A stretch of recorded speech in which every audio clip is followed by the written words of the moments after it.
napapansin sa iyong mga kapaligiran.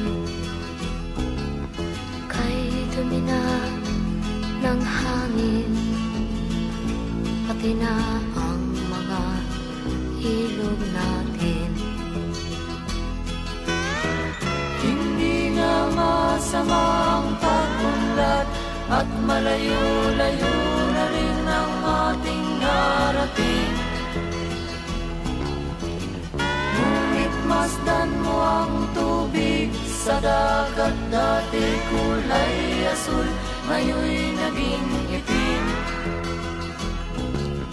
Ang mga duming ating kinalat sa hangin, sa langit, huwag na nating paabutin. Upang kung tayo'y pumanaw man sa sariwang hangin, sa langit natin matitikman.